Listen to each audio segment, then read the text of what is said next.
10 Days of Theurgy, Day 6. Introductory Training of Ritual Theurgy, Master to Student, One-on-One. The following is a very special opportunity for individuals interested in Ritual Theurgy to join me and my student Jared Bragg on a 10-day adventure. Over the course of this 10-day period, Jared and I met every morning, where I successively taught him the basics of performing a banishing ritual of the pentagram. I chose Jared because he did not have any background in occult science or ritual praxis.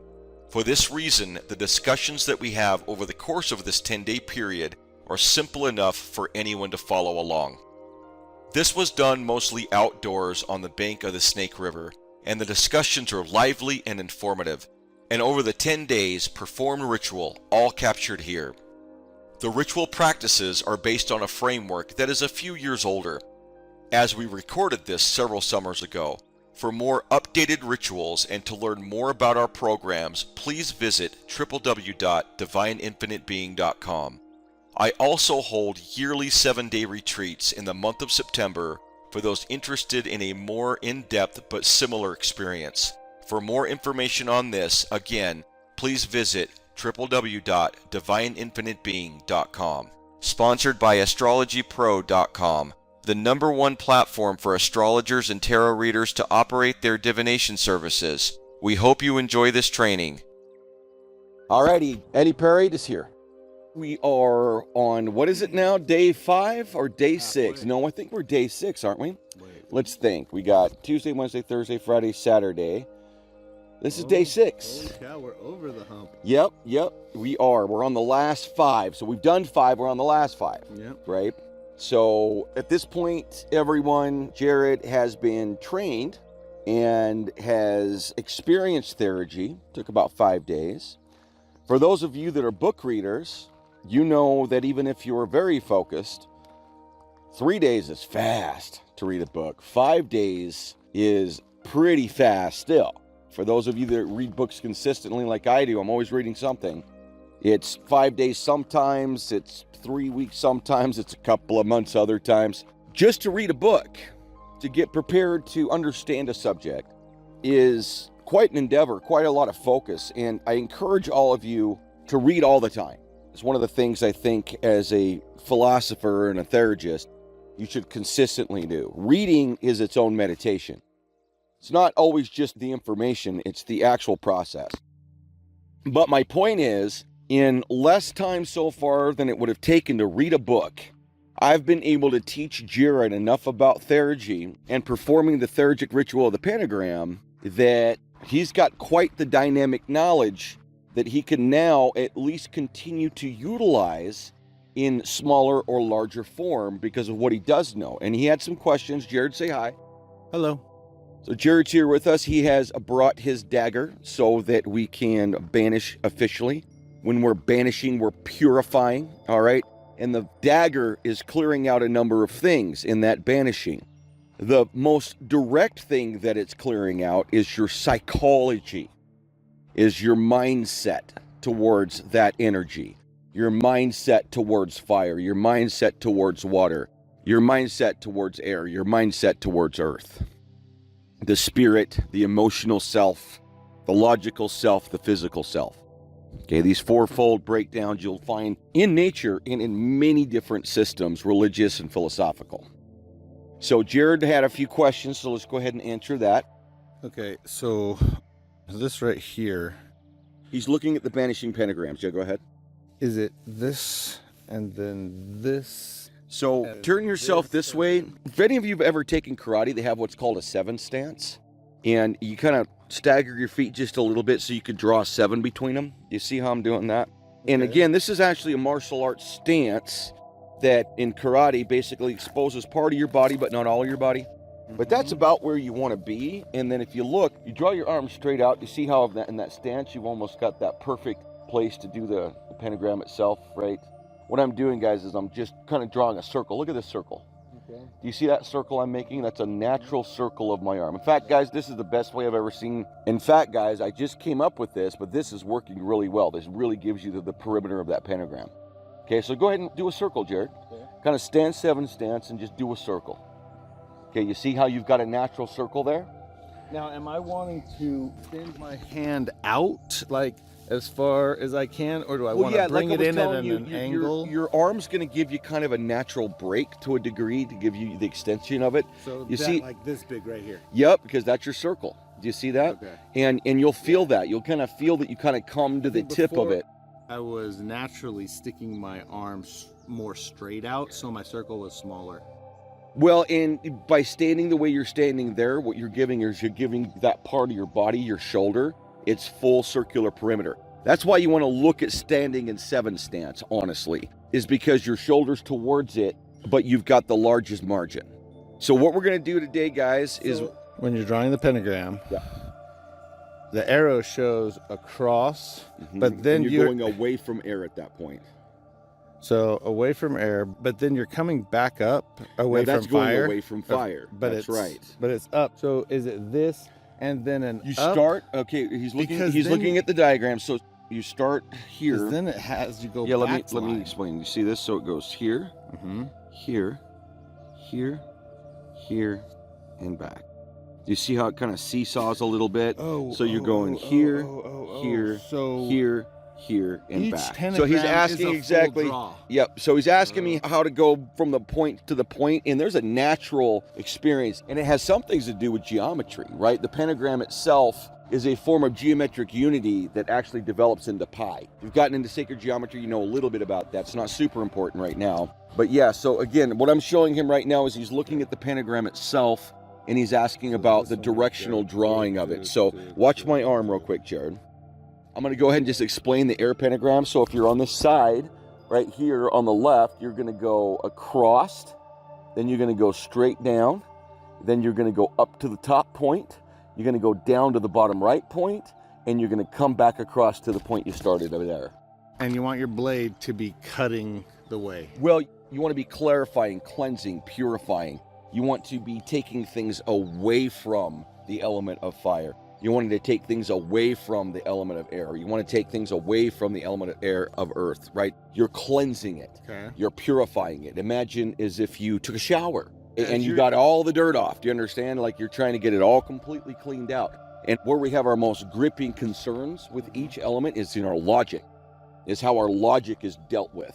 Concerning fire, concerning water, concerning air, concerning earth. Our logic can pin us down. Does that make sense? Yeah. And so, what's that? Trap us. It can trap us, and it has a purpose for it, right? You kind of want to be trapped in the habits and the logic of your family and your home and your business and your life, right? Logic's useful, but logic also is that. It is a trapping of things, you know, to kind of use your language. And so you want to do, when you're purifying, is you're spiritualizing. You're spiritualizing fire, you're spiritualizing water, you're spiritualizing air, you're spiritualizing earth. So that spiritualization is a fire in which is a higher aspect than logic.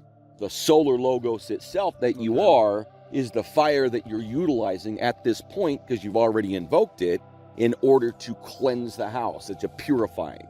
And so above air is the pure fire of spirit. Remember, for it to be present, we just have to let it be there. Just let the experience of it happen. Yeah, because it's spirit. It's the doer. You're not. And so you just experience that it's there. That will automatically directionalize your emotions. Okay, in water, your emotions need to be clear because they give you direction. Right. Feelings are directional. They give us a direction, right? I really love this woman, and so I'm going to give her a big hug. It's my direction, right? So it's directional. And then, so fire purifies our directional navigation. It makes it more clear. Our emotions are more clear. And that will automatically, in combination, purify our logic because it's a higher principle than logic by itself. Logic is still an eternal principle. It's very important to understand that. This isn't who's above who. All of these are eternal principles. Earth, to a degree, is an eternal principle. The atoms that are in your body are billions of years old and will continue for billions of years to go. After the Earth. Yeah, way longer than our supposed experience here in our life. So you're quite literally physically made of billions of atoms that are billions of years old. Some of them came out of the center of stars. Other of them came out of the Big Bang. Something like 40% is like cosmic, and then 60% solar, came from the heart of stars. That's what you're made of. And that's not an incredible thing, even on the physical level. And that's a big thing in Hermetica. They talk about how physical world has an eternality. And when I say eternality, an infinite, eternal existence. And whether that's exactly the way it works, or it is just billions of years that these atoms exist, that's still a really long time compared to where we are, right? So even Earth is full of that glorious infinitude, of that eternalness. Yeah. That's on all levels. And so there's not really a hierarchy. It's just the way in which things work. Spirit is self-existent. And so you become associated with that which is self-existent, and then that purifies the rest of it. But it's all really one conceptual thing. Fire, water, air, earth, and then Jared, man, right? Ether, we even say in some cases, was spirit, which you can then start equating to things like the solar logos, which is at the very center of the six-rayed star. The solar logos is your experience of the greater universe, because you're a cosmos. So, guys, we're getting into a lot of explanation. I had a lot of fun with that, but we're going to kind of keep it short. Any other questions before I talk about what we're doing today? Yeah, I think that covered it. Thank you. Okay, so Jared's got his dagger. He's going to attempt to banish, and so I'm just going to give him some final instructions, and then we're going to be going through it. So, Jared, we're going to face east, which is what we're doing now. We're facing east, and I'm going to hate to pull any of your sun out, but let's have you stand right here. Yeah, let's get off of this bridge. This bridge is a little too... So you stand here, I'll stand here. The sun's perfect still. It is a perfect still with the sun. So, yeah, I just want to be on a little more even ground for this. Now, we're, again, in a circular area. Matter of fact, Jared, come with me. Let's go to the center of this. Okay. Let's go to the center of this. This is going to be right about here. Yeah, you feel? Am I right? Is this about center? Because we are in this kind of neat little circular area that's right down by the river.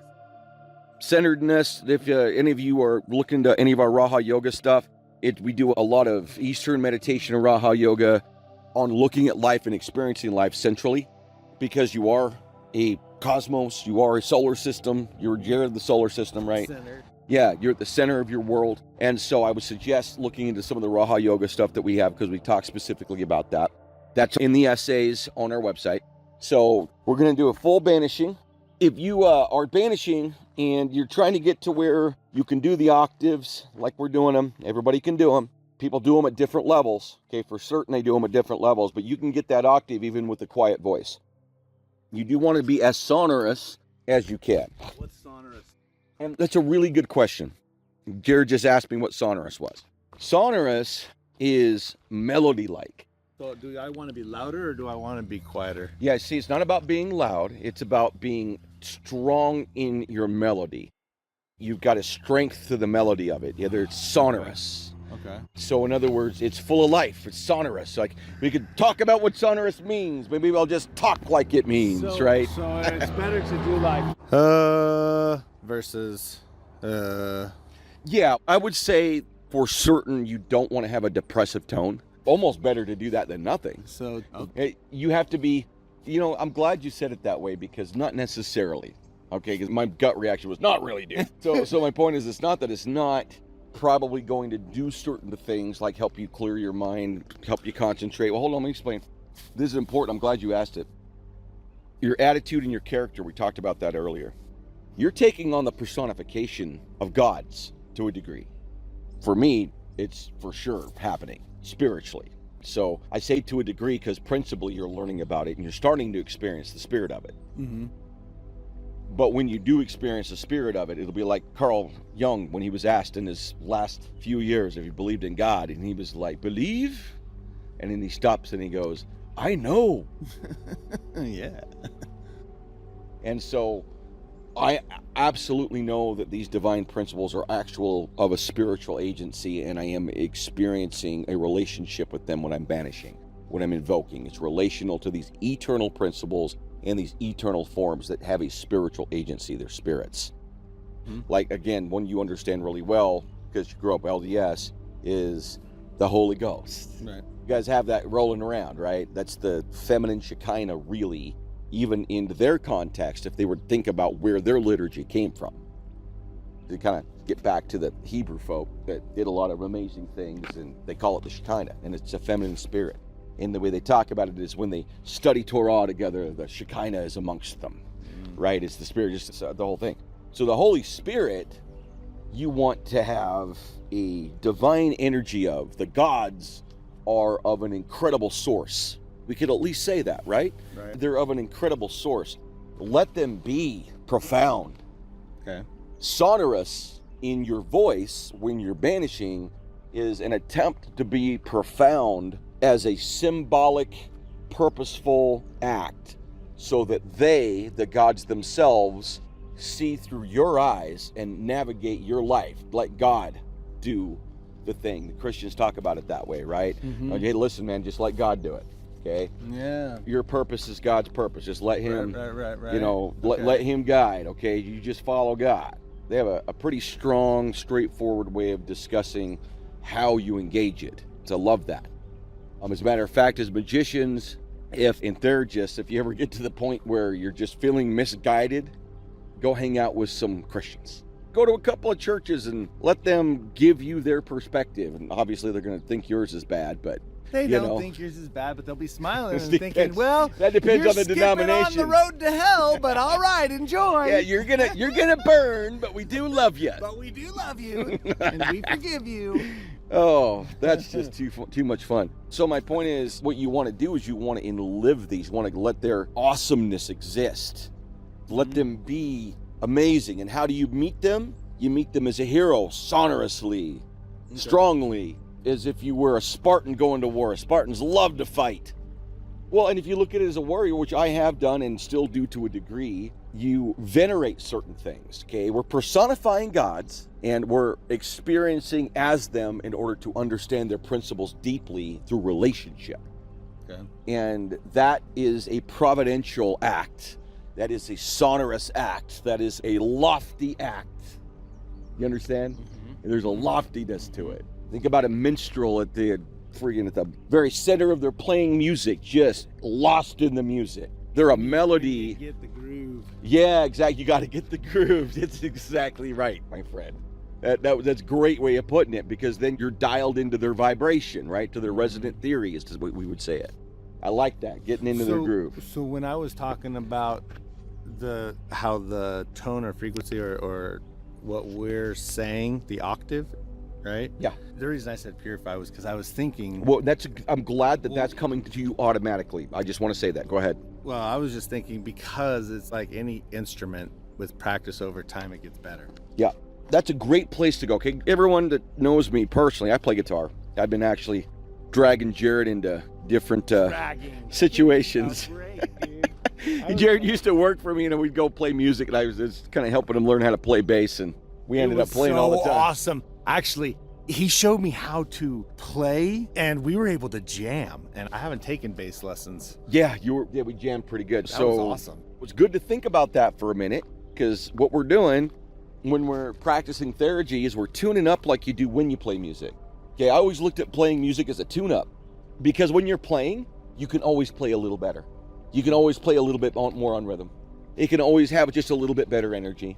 It can always have something added. You could at one point in a part of the song that you're comfortable do something very creative that ends up being fantastic, especially if you're like a lead guitarist, right? Right. I can play some leads. I'd love to just kick it like some of the friends I have. They just, you know what I mean? They just get in. I'm like, wow. So there's a lot of room for creativity. Uh-huh. And so you're engaged ritualistically playing music. You're playing a song. You couldn't just decide during that song that you're not playing the song if you want to make the melody. And so the more you pay attention while you're playing a song, especially if you just learned how to do it, okay, the more you pay attention, the more you get out of it, the better the experience is. The more you move towards creative space within that, the more you're able to see how it could be played just a tiny bit better, just a small adjustment. You having a rhythm consistently without breaking, or maybe playing something a little more complicated than you normally would have because you've decided you're getting more comfortable, going to expand a little bit. So instead of just doing 4 notes, you're doing 7. Mm-hmm. Okay? You see what I'm saying? Theurgy's of the same sort. Like if we keep playing the same music all the time and purposely try to get better while we're doing it, we'll get better. And we will continue to add to that same melody, and we could do that for the rest of our lives. Because I could always become a better guitarist. I could always play something a little bit more complex, a little bit more spiritual. I mean, you get spiritual experiences out of playing music, right? Right. It's the same idea. Theurgy's similar. If you continue it and you keep tuning into these principles, you eventually become very good at tuning into them, and the experiences an increase in value. Just like the song increases in complexity and beauty. Right. All right, so, and the music is very sonorous. You can even think of certain sonorous songs, you know, orchestras will play very sonorous music. Yeah. Did the sonorous make sense to you guys? I'm to you, Jared. So everyone else, why are we doing that kind of mantra? There's a few different ones. Again, you can learn about the different styles on our site, but why are we doing ones that are sonorous? It's because of everything I just explained. I'm glad you gave me an opportunity to explain it before we started. You're welcome. Let's go ahead and move forward. We're facing east. Watch me, Jared. When I do the first pentagram, I'm going to be pointing directly in front of me, facing east. And guys, when I said it doesn't matter if you're east, it does, especially if you're outside. It's helpful. What it matters is that fire is in front of you. That's what matters, is that the fire pentagram is in front of you. So we start with the fire pentagram. Jared, do you understand? Wait. We start with the fire pentagram. Now, this is not the same. That's correct. It's not the same as other banishing principles where they actually start with air in front of them. This one has air first. Well, what you're doing is you're going fire before you, water behind you. Okay. So when I go here and then here. So it's fire before you. And can I switch hands? You want to get used to banishing with one arm. Okay. And yeah, you can. You can switch if you want. Okay. I mean, heck, if you're doing this all the time, maybe you become a pro and you can do all kinds of stuff. Right? So yeah, you could experience it and more than likely get something out of it. But yes, but you would want to kind of get used to doing it with one hand. Fire here. So fire's in front of you, water's behind you, air's to the right of you, earth is to the left of you. All right, now if you've done banishings before, those of you right now that are saying, Beto, that's not how you do it. Okay, so when you're looking at the pentagrams real quick here, Jared, let's just make sure you're clear on this. That's why I was keeping it right there. In front of you is fire, so we start with fire. Right. Okay, we're doing this side, the banishing Right. side. And on his page, it shows banishing and invoking. So we start with fire, Right. and it goes from the bottom right up to the top. Yep. Okay? Yep. So Then we do water. actually, no, it's No? not. We do air. It goes fire because air is to the right of us. Because what happens is we do we're gonna fire, go here, then we do air, then we do water, and then we do earth. then we do earth. Yeah, and there may be those of you that have a disagreement with this to a degree if you're then doing the traditional banishing with air in front of you. Fire's in front of you. Fire is first. Fire is the cardinal principle. You start with fire, and then that's a purifying element into water. And water and fire combined create air. So what happens when you get fire and water together? And moisture. What do you get? You get steam. You get steam, you get air. So if you put fire and water together, you get steam. Well, then what do you get when you got steam? Well, then that would fall to rain and onto the earth. You nailed it. You nailed it. That's right. It basically returns. Yeah, condenses. Yeah, and very good, Jared. Right here. Unbelievable. You just probably intuited that. Okay, very possible that you did. Yeah, it was on my mind. You said it. Again, this is a divinatory art. There's not a big reason for us to get into that other than just to state that as you continue banishing and continue doing invocations as well, if you continue our school or even just the banishings, your divinatory nature will increase. You will start having more prophetic dreams. You will start having much better insights into present situations, which again, if you combine that with the use of tarot, that's very useful.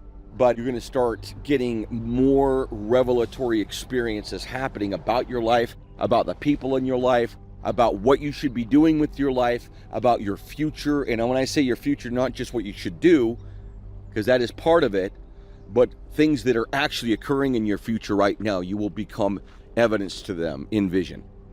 Whether that's through dreams, you always want to pay attention to your dreams, or in some state of waking consciousness. I've done it several times. I know several people that have done it. Maybe you've experienced it yourself. That, you could say to a degree, is the magical side. If you want to talk about high magic, that's a tuning of high magic. That divinatory force that starts to regulate into your life, Kate. Chi's a good conversation because the bioelectromagnetic field is tied into your photonic field, right? I mean, it's like the same field to a degree. And they have basically decided, because science is always doing all kinds of stuff that, especially that doesn't get much public fare, but scientists have basically decided, and these are scientists that have even written papers about this, and I'll probably publish some stuff about this, that chi and the electromagnetic force are the same thing.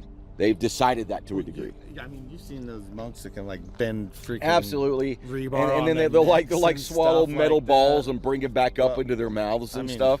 It's pretty wild. To bend a rebar with this part of your neck right here. Yeah.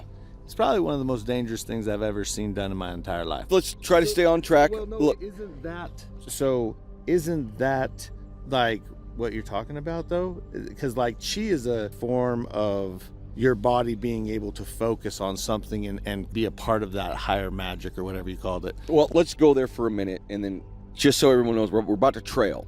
I'm trying not to trail, but it's okay. We're about to trail for just a minute, okay? So he's talking about chi. In Qigong, okay, because we talked a little bit about Tai Chi being useful in ritual. Okay, it is. Tai Chi is very useful. Be more graceful in the ritual chamber. It builds more energy. That gracefulness builds energy. It's kind of an amazing thing. But Qigong, which is older and comes from a disparate number of different practices in China, but has some of its roots in the oldest versions of any spiritual science in China. Okay, Qigong.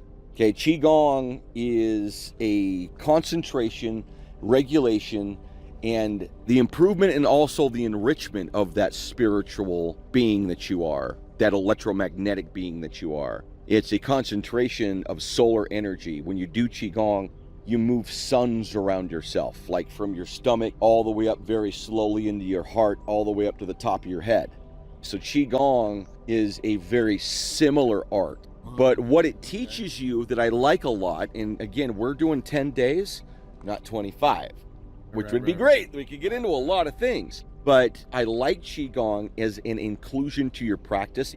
Everyone, even if you only do it twice a week, which is what I do, is I try to do Kundalini yoga as well as this practice, but I do Qigong a couple times a week. And the reason for that is it's very concentrated, and invariantly it's active. It's an activity. It's a very graceful, slow, methodic, highly concentrated activity of centralizing your attention, like you were saying, your attention, on that field, on that bioelectromagnetic field, on the field of light within you.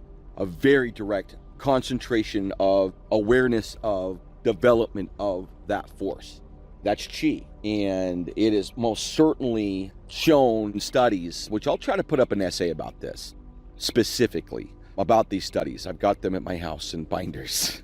Jared's seen my mess of a library. It's awesome. So my point is, it's voltaic, and that's a word that matters to my school. For those of you that have looked at the craft side of what we're doing, it's voltaic, meaning it's almost like a battery.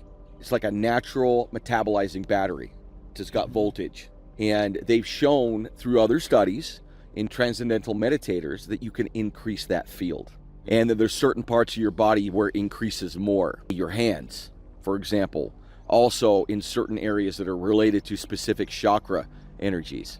And there's lots of reasons, if you're going to really be an astute spiritual seeker, and that matters to you, like developing that salvation through philosophical ritual, if that becomes important to you because it does really make you feel better and more aligned with reality, adding some Qigonging is great. And it's by itself, if I had to practice just one thing forever and could never do anything else, it would be Qigong, okay, because of what it does. And it has miraculous stories of people that had cancer, then it was gone. My teacher in school's teacher had cancer riddled throughout his entire body. Yeah, he was supposed to die. And this is the first thing she tells us, first day of school. This is during my acupressure classes.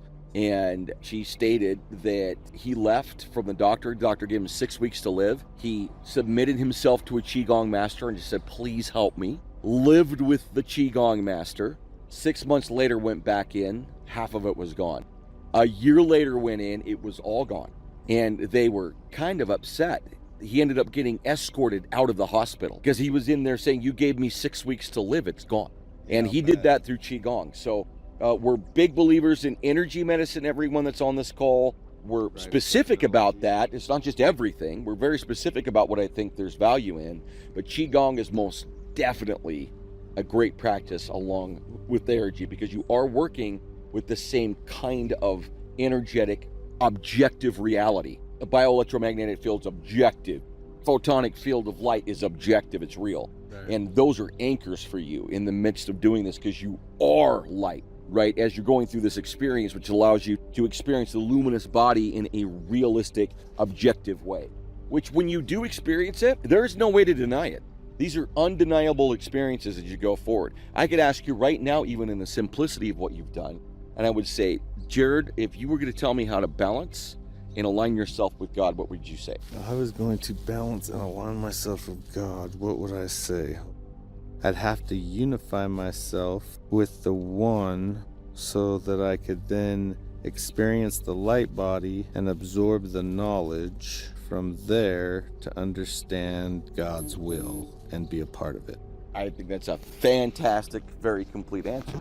Okay. Now, you would have had some kind of a complete answer even before we started doing this, because everyone has. It's not like suddenly Theurgy and you were a robot before now. So you've been experiencing these things yourself anyways, in some ways, abstractly or not, or more directly in some way.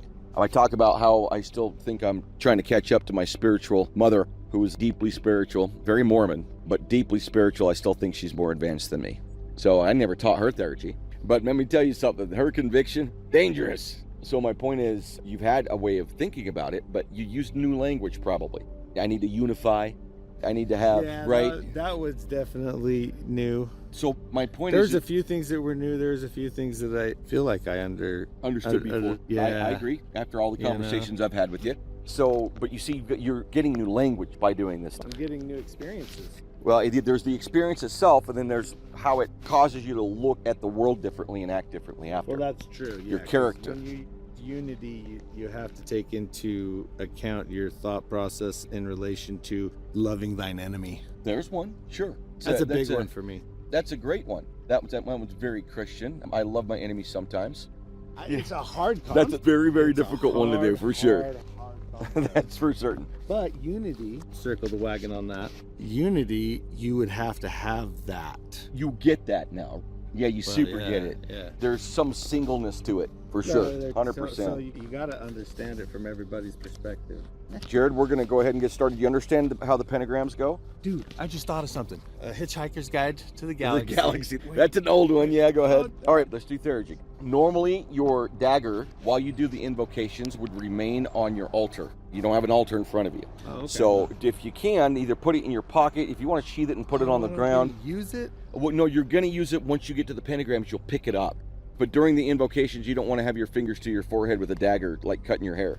Okay, there you go. If we got to go a little bit slow because you're wanting to make sure you're doing it right, you let me know. You should ground. But outside of that, what I want you to kind of focus on is just doing it in succession and getting done with it, getting through it. So when we get to the guardians, right, the daemons, you stand east, and I'm going to say before me, behind me, to the right of me, to the left of me.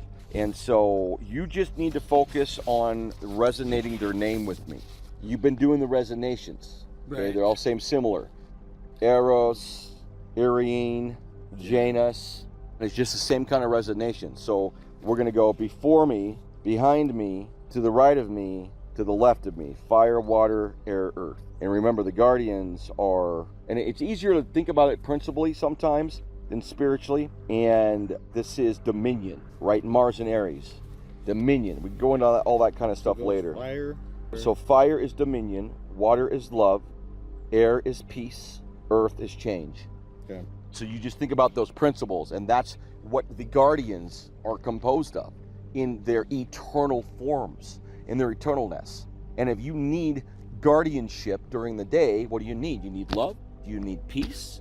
Are you having a hard time changing? Are you not aware of your dominion? Are you not being dominion aware, right? Because the spiritual nature of your entirety is your dominion. You know, what are you king of, right? What is your dominion? That guardian comes in and says, hey, it's okay, man, let's talk about it. That guardian says, you can handle this kingship. You can build your borders. You can take care of your family. You're good. When you get to those portions, what I want you to do mostly, and even with the pentagrams, one in your hand, make sure you do have that. Have the pentagram in my hand. Yeah, you're going to need that in your hand. Okay, as long as you can read it down there, that's fine. In fact, Wait, do I got to read all this? No, you don't got to do any of that at all. Yeah. Okay, and guys, this is kind of neat because I've done this so many times where I've actually written the rituals into my journal. And that's the one thing I suggest you do is keeping an actual journal where you put your rituals in it. If you want to call it your book of magic, that's fine. Your book of shadows, if you want to put it that way, because really it's all working with the unconscious, which kind of fits pretty well. But what it is, it's just your Theurgic journal.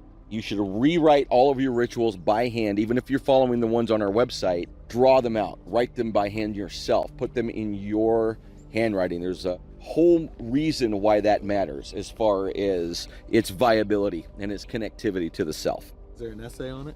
On why write, on why journal, there's so much out there about what's important concerning that. We in our school give very specific instructions when you go through the mystery school, but that becomes instruction that you receive as you go journey through. Yeah. So I don't really get into a lot of that stuff, right? So it's very personal. My point is, you just want to focus on doing the pentagram side of it the best you can, and then doing the invocations. Fire, water, air, earth. Yes, fire, water's behind you, air's to the right of you, earth is to the left of you. But when we do it, we're gonna. Yep, when you do it, you go fire, air, water, earth. Why do you switch it up like that if it goes? Because that's the order in which it's in when you turn in a perfect circle. Oh, With okay. fire in front of you, water behind you, air to the right of you, earth to the left of you. Fire and air are male, water and earth are female. Yeah. So you make an arc of the male element, and then you make an arc of the female element, and you're standing back in the same position you were in. Okay. In other words, just try to make sure you do the invocations with me, because you know how they go. You can see what they say. Yeah. And that's all the way through to the end. Just one quick say. So it's to the forehead, 2 of these, then it's 1 of these, and then He's it's touching his back forehead, to then he's here. doing the pentagram by hand twice, and then he's covering his heart during the invocations. and Yeah, then and then you you go go back back to to open again. And then that's Helios and Protagonos. Protagonos are both pentagram. Yes. Yes, that is correct. So which one is this one? Oh, that's Protagonos. Helios is open pentagram, and then Protagonos is the enterer. You think about it, you're entering, you're emerging, you're reborn. That's Protagonos, right? At the same time, you're experiencing the body of light. With these 4 right here. He's looking at the elements. Remember, people can't see what you're looking Oh, at. so- sorry. With these right here, we're just saying them. Are See- we pentagramming and putting our fingers to our forehead? Well, no, and- because these are pronouncements. Element of fire. Pronounce element of fire, I purify and set you to service of the creator of the universe. And then we go pyros, dermiurgos, while we do the pentagram. Oh, okay. Yeah, so remember, you want to start in the beginning, pyro, dermiurgos, Are we drawing the pentagram, and then you want to be done drawing the pentagram right as you finish. Okay. Okay, remember that now? Yeah, that was Yes, from yes, yesterday. yes, I'm glad yes, you yes. mentioned that because And then during these ones. yeah, we're just facing east because I'm going to say before me, behind me, to the right of me, to the left of me. So you're just okay. facing east. And then we just say them, but you'll say that, and then we'll just say them. And we Yeah, have all you need to pentagram do is without try to do the resonation. So again, Okay, we okay, got okay. Kratos. Right, I get that part, but there's nothing I need a pentagram, nothing like that. I would stay in the form of the pentagram, actually, yes. Okay. Yeah, your hands just extended to your sides. And then the closing, don't worry about that. You're just doing the same thing you opened with. Right here. Iheya, remember? Yeah, You're just Iheya, closing the that's- same way you opened. And you're thinking about absolute pure unity, which while you're doing that, you're drawing in all the energies that you just generated and cast in the ritual. And remember, it's a banishing ritual. So you pick up your dagger and you're purifying, you're cleansing the element. Okay. And again, guys, this is our first complete and total pentagram ritual. We're going to be doing this again 4 times. Okay, so you're going to get this down, I think. I'm really feeling this You do 10-day this period is once going to a get day? you. Yes. Oh, You- okay. yeah, you do the entire thing once a day. Okay. Yeah, and then Okay, if okay. you've got additional moxie into Theurgy and you really want to experience it, you could join our school and go through the 5-year course that we give monthly. You could just keep doing the banishing ritual every day, and it'll do any and everything you could possibly imagine because it is a supreme ritual in and of itself. So let's go ahead, sign of silence.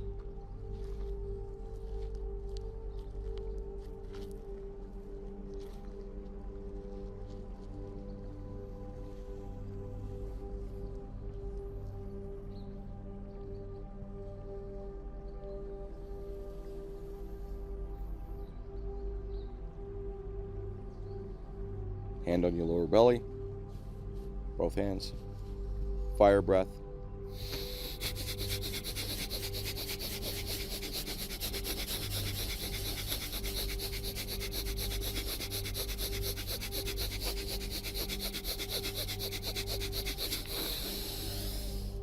Hold it.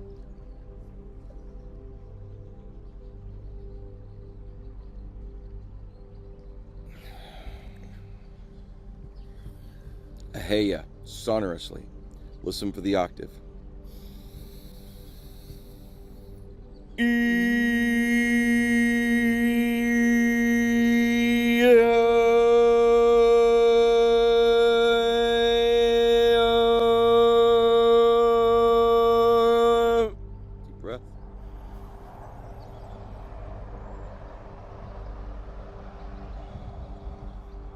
Stay silent.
We're moving to the banishings, drawing the pentagram, starting in the lower right-hand corner, and do the pronouncement, and then we draw the pentagram.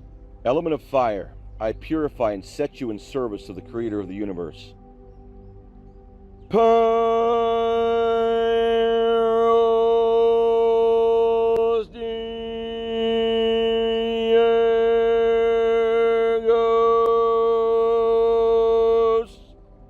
Deep breath in, step in, and then face towards your right. Element of air, I purify and set you in service of the Creator of the universe.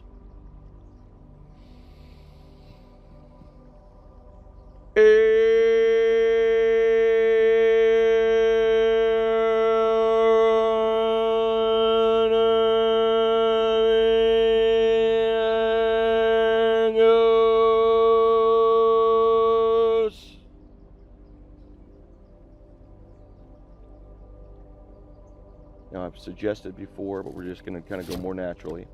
Take 3 breaths during this point. 3 deep breaths. You're absorbing more and more energies. You're building more into silence at this point. It's one of the shifts from doing the general invocations to the pentagrams that gives it more emphasis, because where the emphasis lies mostly is in silence. Okay? So now we're going to go ahead and turn again to face from behind. So west, and this is going to be the banishing of water, the element of water. Element of water, I purify and set you in service of the Creator of the universe.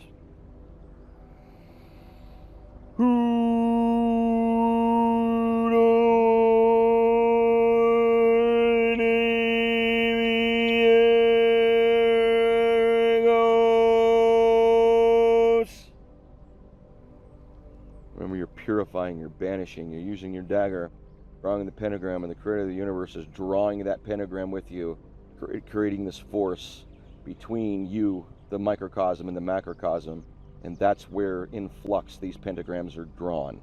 And remember, as I said before, think about nothing impossibility, coming in and out of bond infinite times in a finite moment.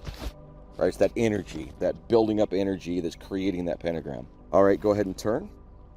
And now we are going to banish earth. Pronouncement. And again, just a reminder, in the pentagrams, you're drawing away from the elements. So if you've got a pentagram up on a wall, or a pentagram that you're using that has all the regular placements where all of the elements go on a pentagram, which is the same, similar for almost every order that I've ever seen, then you know you're drawing away from the element. We're banishing, we're purifying, you're using a knife as that symbolic representation of clearing out the logic that's associated with it, clearing out the mind that's associated with it, purifying it. And so the mind, again, is relative all the way from the top down, but it's that spiritual nature of the initial banishing of fire that's moving its way through all of this as well. We are now doing earth. Save your question for after, okay, if you can remember, because we want to kind of stick to the rituals on this one for sure. So we're going to go with earth. So it's Gaia Dermiurgos. Element of earth. I purify and set you in service of the creator of the universe.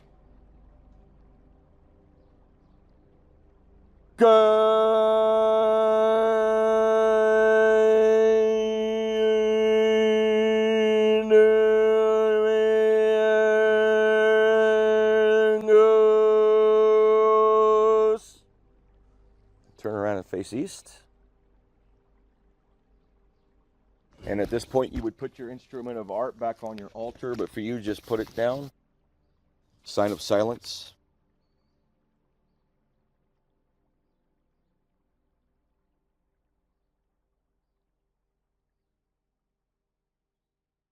Again, you're taking a little bit longer in between at this point. 3 breaths is easy enough to just remember.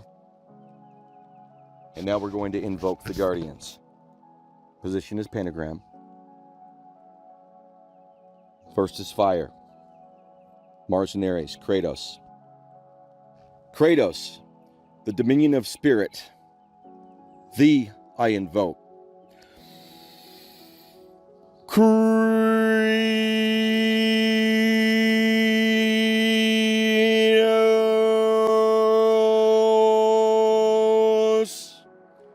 So the persona of dominion is before you, which is Kratos. Let it have an existence. It is archangelic, or more solidified than the abstract ideas. Its spiritual nature is more direct. It's an aspect of the one that gives protection and guidance. Dominion is 2 of Wands, if you want to look that up and understand the nature of Kratos. Now, water. This is Eros, Venus in Cancer. Behind me, Eros. Eros is water, Venus in Cancer. Eros, the essence of divine love. Thee I invoke.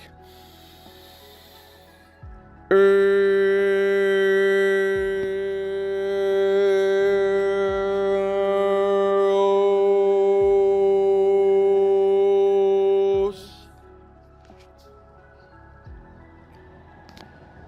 Air. It's peace. Eros was love. The 2 of Swords, Moon in Libra. It's Irene. Irene to the right of me, the purely reflected balance. Thee I invoke.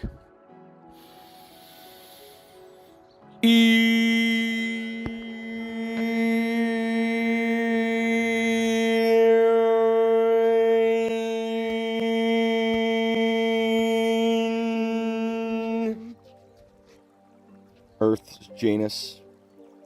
It's change. It's a 2 of discs.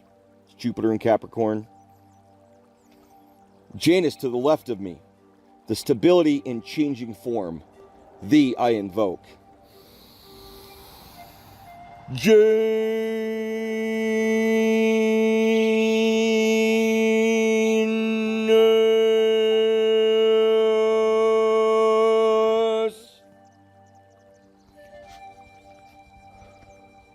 For I am the pentagram, aligned with the Dermiurgos of the cosmos, held within the planetary forces, the column of the 6-rayed star. Stand holding the sign of silence, take 3 deep breaths, and absorb the energies that you just created into your body of light. Imagine all the energies from this purification of the elements being drawn to you centrally, the body of light. Absorb the ritual.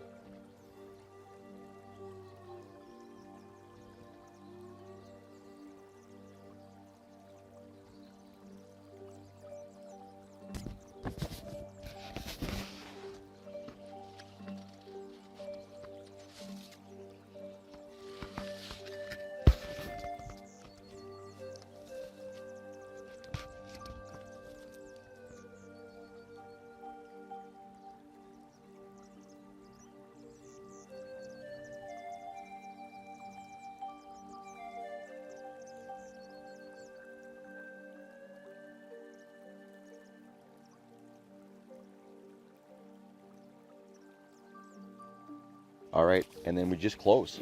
In other rituals, when you're doing something called the Celtic Cross, a lot of times they'll do a complete Celtic Cross again. We just close. We just absorb the energies of that ritual. We want them to stay fresh within our capability of understanding, right? You don't want to complicate things, you want to simplify things, really.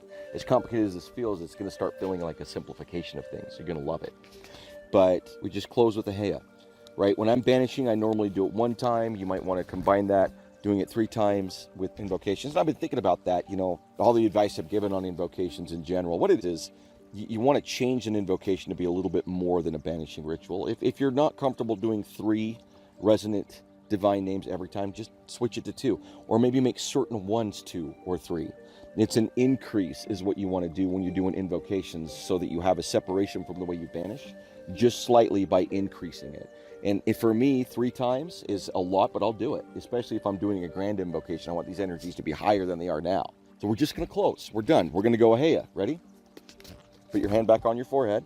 Remember, Heya is drawing that light back into your body.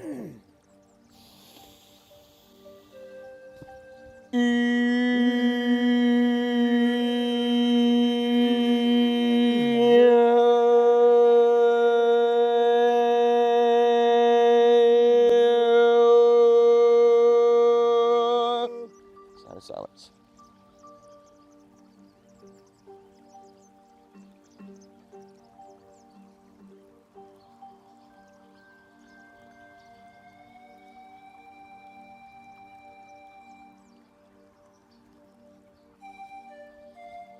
How do you feel? While we're in this energy, I got a question. You know what's funny? Okay, talk. Go ahead. Is it was brighter in there than it is out here. How's that? Yeah, you know, I love that you said that, because it's the case. A lot of times, for those that are very familiar with ritual, they'll even have more of a darker room with candles, so that luminosity can be more directly experienced. You know, you get your kind of cliche occult scientist that's in a room with candles and the lights are off or whatever. But that's kind of a representation of the unconsciousness of things, where the luminosity of your experience was even brighter than what is outside right now, as you just stated. That's why, like, when you got a ritual chamber, it's great to work by candlelight, and it's nothing to do with spookiness or any of that, you know, even though it looks pretty awesome. And if you're into Gothic art, you know, taking pictures of a ritual chamber can be pretty awesome. But my point is, that's why candlelight's so much more effective when you're doing things like this, is because that luminosity happens even within a little bit darker frame around you. But you've got the flame itself for the reminder of, like, solar energy and things like that. That's why candles are useful in ritual. That makes sense. I love the sun, though. Oh, yeah. Being outside's the best way to do it. Yeah, for sure. Do you feel purified right now? I feel purified. Well, a branch almost landed near me, so I don't know. Yeah, a branch is getting here. And maybe that's an abstract question you can't answer. Well, I mean, I'm pure as the driven snow, so I You're just pure don't as know snow. how I can get more purified. Let me ask that in a different way. Do you feel more emotionally calm right now than maybe you did before we started? Even slightly? I feel more awake. Feel more awake? Definitely feel more awake. Okay, do you feel like your thoughts are a little bit easier? I'm definitely in a good mood, playful mood. You know. That's always good. Yeah, it is, especially for me. 'Cause I bring the party. You bring the party. Go ahead. I mean, I don't know. I feel good. So you're kind of still on that euphoria side of things. That always happens. When you're doing ritual, when you're doing meditation, you'll kind of get into that euphoric aspect of it. It's one of the reasons why people get into it and stick to it, is because 2 things normally happen in Theurgy, and I would say in any meditation practice, is that you feel some form of ecstasy, lightness, some form of calmness, but there's a euphoria. There is a release of dopamine, and there's most certainly one in specific to the ending of the ritual. Now, this would come into the stuff that Dr. Huberman talks about on his podcast. So Dr. Huberman in Central Doctrine, everybody, we have to say about this, it has to do with neuroplasticity, but also if you go study Dr. Huberman online, which I highly suggest anybody do, he's a brilliant neuroscientist anyways, he talks about dopamine and how dopamine works. So what happens is when focused, highly focused on the predicates of this, the 3rd octave, tuning in, the visionary experience of what we're unconscious to coming to life, these awakening type energetics, that is causing us to concentrate in a certain way, and the reward of accomplishment of accomplishing those things, because if you think about it, when you do a full banishing ritual, you've accomplished something. It's an accomplishment. And it's just like any other accomplishment, you get rewarded by dopamine. But the dopamine that's coming in this level of accomplishment is really high. So there's an ecstasy. There's a euphoric ecstasy. Israel Regardie talks about it. Gregory Shaw talks about it. Iamblichus talks about it. There's actually an ecstasy. And even in the East, they would call that peak of ecstasy samadhi, of actually being a one in totality with all things and feeling an ecstasy from it. Go ahead. I get asked my question now. So what happens when you do one of the pentagram drawing frequencies completely out of sync? Because I did water when we were supposed to do air because of the way the sheet was. That's okay. So what happens over time? It purifies itself. It'll purify itself. Now, but what happens in that moment? You're building up geometrical intelligence within your imaginal body by doing these things. Okay. And right now, air being on the far left, for example, means nothing to you because you haven't intuned that syntheia is what they would call it. Hopefully I'm saying that right. It's in Greek. It's symbolic energy. In other words, you haven't given it the power that it could have if you performed 30 times or 40 times or 100 times or 300 times. You understand? But that starts building up that geometric empowerment to that placement. And by the time it becomes something that you've done 30 times, you just don't forget. Not really. You know what I mean? It's like the air is over here, you're either drawn away from it or towards it. Fire's down here, you're either drawn away from it or towards It's it. not like no bad karma, nothing. Like No, that. absolutely not. Trust me, running over a squirrel is going to give you worse karma than that. Good. Well, I don't run over squirrels and I don't kill insects. I love spiders. Whatever there. Again, I don't love spiders. I'm not promoting or dispromoting karma. I will say that I do believe it's a real principle, personally. I think there's some form of karma that exists. I think that's pretty self-evident. Yeah, I think there is. Right? One particular liturgy knows exactly how it works. I can say there's some form of karma in almost every religion. It's just in the East they called it karma. Would Christ say you reap what you sow, right? Yeah, it's a universal principle. Yeah, absolutely is. So my point is, I don't want to discredit karma in this conversation at all. What I am saying is that by trying to learn what you're doing, even when you did water, even when you did it wrong, you purified water more than you had before that moment. So you purified water more than you did before as of not doing it at all. Ever. Yeah, because now you know that you can actually look at your emotions holistically, and that it's not just about the one emotion you're feeling, it's about the fact that there's a field of emotions and that they can be balanced. Okay. You can gain greater control over them. And so you've taken the first step of, let's say, purifying your perspective on that. You could have done a circle with a dot in the middle. You could have drawn a pyramid. That doesn't matter. Okay, what does matter is that if, as you do the pentagrams correctly over time, they simply become more powerful symbolically. They become very meaningful in their geometric positioning. And so you couldn't have messed it up. And if anything, it's gonna help purify, at least to whatever degree it did, because you'll remember even just this conversation. If you wouldn't have purified water, we wouldn't even know to have this conversation. So you see how those predicates are still developing even after the ritual? Yeah. So in other words, this is a philosophy. This is a way of tuning your life. We're fine-tuning our experiences and thereby experiencing eternal, immortal, infinite principles. And so it's bilateral. As we tune things in, we become more highly aware of our actual natures. And that's what the banishing and the invocation of the pentagram is for, is to understand your nature. That's what it's for, to understand yourself better. We're, in my opinion, not super simple in certain ways of addressing things as individuals that are drawn to Theurgy. In other words, it'd be great if it just worked for me to go to Catholic Mass and just speak to God and just be done with it. That'd be great. You know, and a lot of people have that. I really enjoy the Theurgic process of developing a deeper relationship principally and spiritually with the Creator. And that kind of an opportunity, I think, is very, very available to those that practice Theurgy, because what are you doing? You're aligning yourself with the Creator of the universe.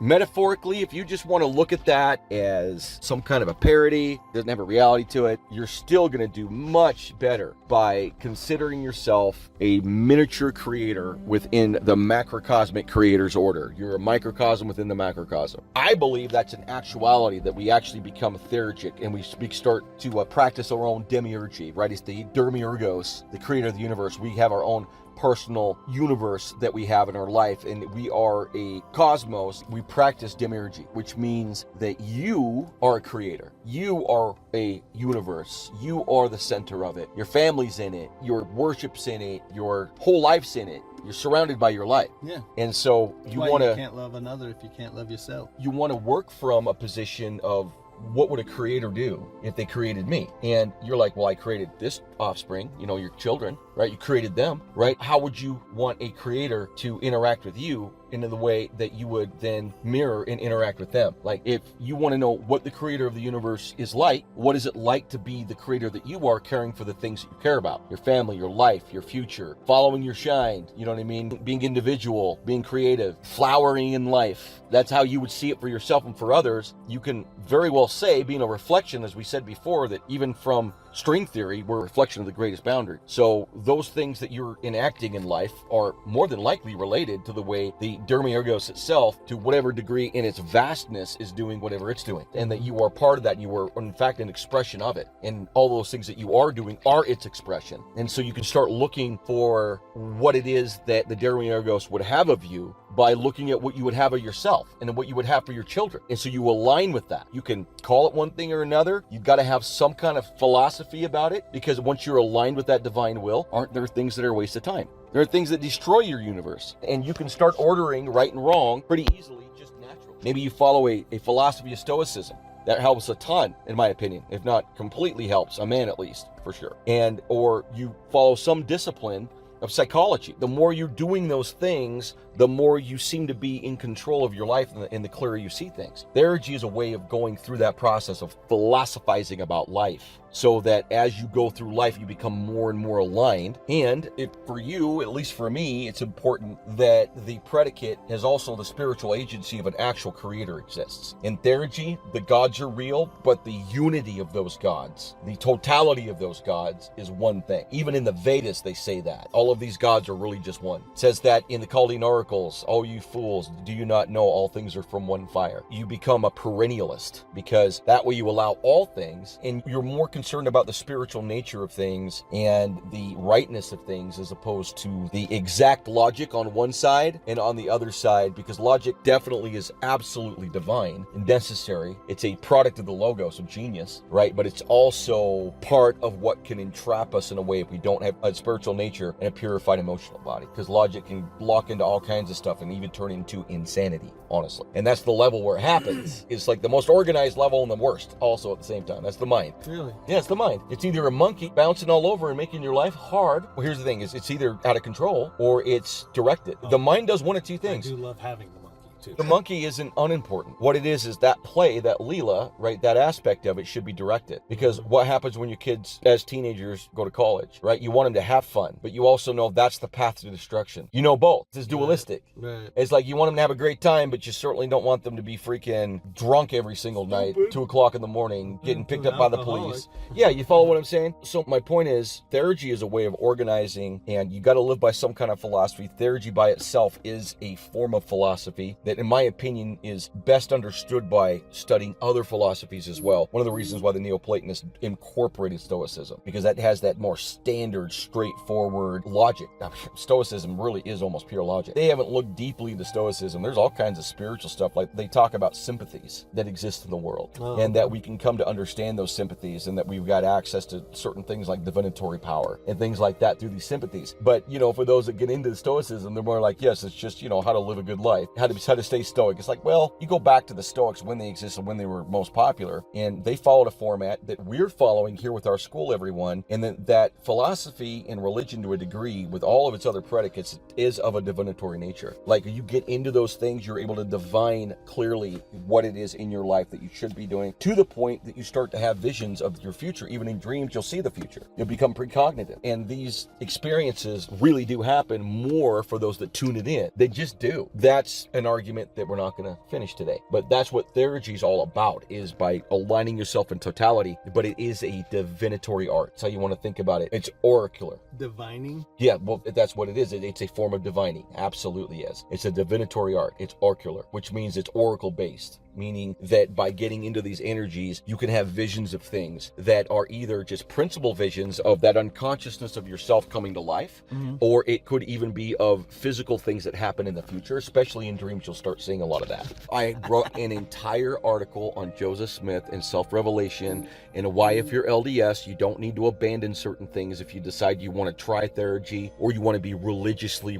associated with the school, because there's a way of doing that. And I've got a whole article on that I think that may be of interest to you. It's on the site. It's under essays. It's called Joseph Smith if you get to the article itself. But it talks about the power of revelation, talks about seeing with your spiritual eyes. It talks about Joseph Smith's association with Kabbalah and Platonism and being a ceremonial magician himself, and how lots of those ideas got into Mormonism, and then those ideas don't belong to Mormonism. You don't have to go to the temple to have a revelation from God. That's my point. Yeah, they're like, listen, we've got the brand. If you guys aren't wearing the tat t-shirt, there's no way you're going to see God. If you're not going to sit down and walk through that, you ain't going to be. Yeah, we don't need to make fun of anybody. I love everyone that's of a spiritual nature. I love everyone as much best I can, but I don't care what the spiritual nature is. If you grew up in a Mormon home like I did, a really devout one, like Jared did too, by the way. Oh yeah, militant. Yeah, there's all kinds of prayer happening. There's, my dad would come out and talk about dreams that he had with us, and it was an interesting experience. It was certainly beyond what a lot of folks experience, and it's very divinatory what a lot of times will happen in a Mormon family because of the predicate of personal revelation, because of their relationship to God, and of course the potentiality of the veil dropping. Theurgy, we're dropping the veil. You could say they would look at it in Mormonism, right? Sense. We're inviting the spiritual nature of the unseen. Your awareness of the unseen. Yes. There you go. So that's the veil drawn. Yeah, similar idea. But he got a lot of his idea from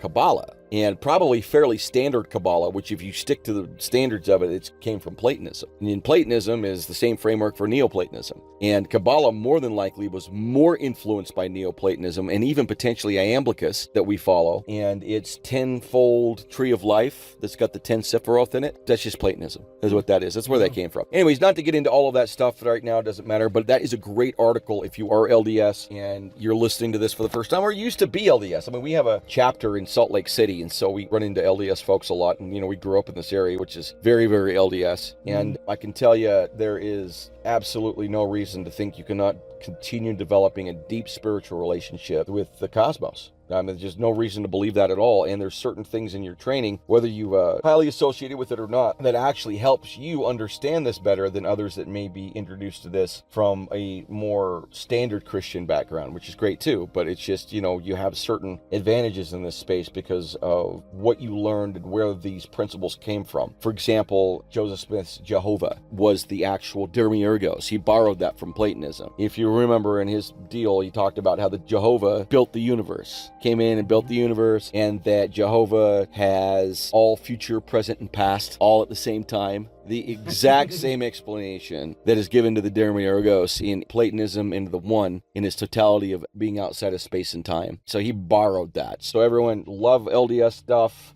I think their sacrament meetings super boring, but I will say that if you have somewhat of an education there, that came from more of an occult background, that came from more of a theurgic background, Kabbalistic background, that was borrowed by Joseph Smith, so you don't need to worry about whether or not your temple recommend's going to run out. That relationship that you have to the Creator is your relationship. There's nobody that's got some hierarchical power over whether or not you're worthy of that relationship. So again, I'm not trying to get into picking on anything. I, again, enjoy that baseline understanding, and one of the most spiritual people I've ever met that I'll probably never pass in my lifetime is my mother. And I can tell you right now that she'll be more connected to things that are spiritual and the God that exists than I will be before I die. And I'm over here practicing Theurgy.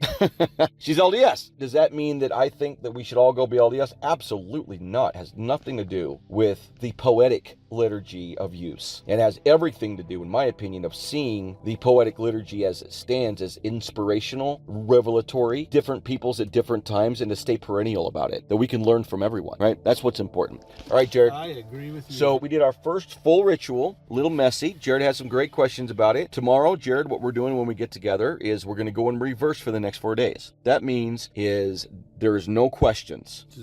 We do the full banishing, and then we discuss. We come in, and even everyone, this is going to be hard for me and Jared. But my point is, starting tomorrow, Jared, when I come get you, we are going to remain in silence. We are not going to talk. Okay. We're going to get there, we're going to get prepped, and then we're going to do the banishing ritual. Yes. And then we'll speak. And we're going to do that for the next 4 days, okay? You need to take this with you. You're not going to look at it until... Just remember that you're going to want to just do the ritual with me, and if you tomorrow feel that you are all over the place... No, there's only one part, and it's just because the way it's on the paper, it's right here. Okay, so it goes fire, and then we do... Yeah, I can change that order for you so that it goes exactly... You had said that, but when we went into it, I was just going off of this, and that's what got me. Gotcha. Maybe what I'll do is try to figure out how to bring... And I started thinking I was doing pentagrams wrong, and I was like, oh my gosh, it's all falling apart. Maybe I'll try to bring a different diagram tomorrow. I'll work on one that's maybe way more straightforward. So it's just showing exact... On the sheet I gave him, it's got banishing and invoking. And, and there's a lot more information on there. Yeah, let me consolidate that. I'll bring something different tomorrow. Okay. All right, Jared, thank you so much, man. But again, that's going to be for the next 4 times. We're going 7, 8, 9, and 10 on our deacon here. And we're going to start with the pentagram ritual, and then we'll discuss things after. And we're going to remain in silence until that moment. So if you're listening to the next one tomorrow or after this, and you get some silence, because I'm obviously not going to just sit there and record while we're in silence. You may get a bit of silence in the beginning of it, so just be patient, just a few seconds into it. I'll try to start recording just before we start the actual ritual. All right, Jared. Okay, I'll see you tomorrow. Thanks, Benno.